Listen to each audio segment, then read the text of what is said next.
राजस्थान में राज्यसभा चुनाव की प्रक्रिया शुरू होने के साथ ही सियासी गलियारों में चर्चाओं का दौर तेज हो चुका है।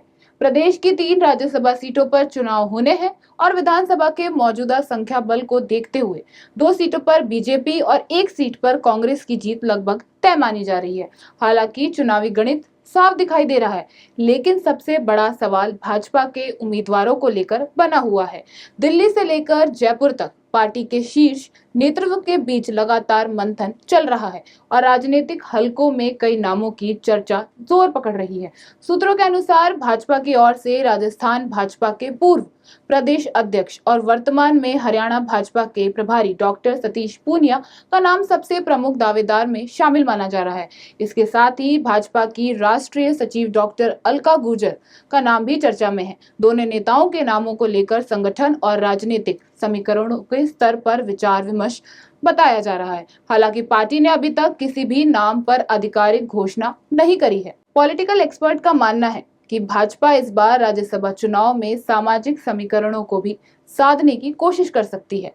पार्टी के भीतर 1 सीट पर किसी प्रभावशाली ओबीसी चेहरे को मौका देने की संभावनाओं पर चर्चा चल रही है। राजस्थान की राजनीति में ओबीसी वर्ग की महत्वपूर्ण भूमिका को देखते हुए ये फैसला आने वाले चुनावी समीकरणों को प्रभावित कर सकता है। भाजपा की रणनीति को लेकर यह भी कहा जा रहा है कि अंतिम समय में पार्टी कोई ऐसा नाम सामने ला सकती है जिसकी अभी सार्वजनिक रूप से चर्चा भी नहीं हो रही है। दरअसल राजस्थान में राज्यसभा की जिन 3 सीटों पर चुनाव हो रहे हैं, ये वर्तमान सांसदों के कार्यकाल पूरा होने के कारण खाली हो रही है।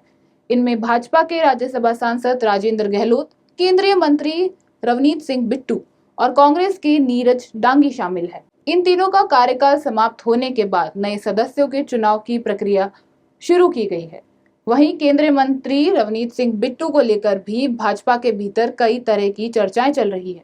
राजनीतिक सूत्रों के अनुसार पार्टी उन्हें दावेदार राज्यसभा भेजने के विकल्प पर विचार कर रही है। हालांकि ये भी माना जा रहा है कि पंजाब की राजनीति और वहां के आगामी चुनाव समीकरणों को देखते हुए पार्टी उनके लिए किसी अन्य राज्य या वैकल्पिक राजनीतिक व्यवस्था पर भी विचार कर सकती है।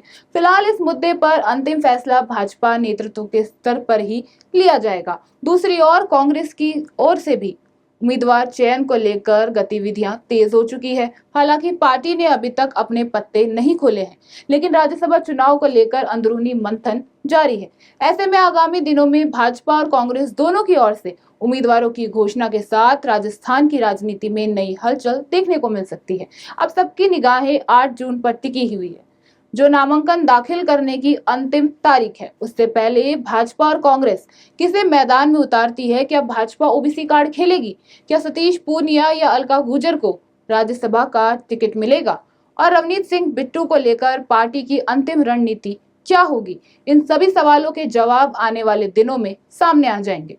फिलहाल जयपुर से लेकर दिल्ली तक राजनीतिक सरगर्मियां अपने चरम पर है और राज्यसभा चुनाव को लेकर सस्पेंस लगातार बढ़ता जा रहा है।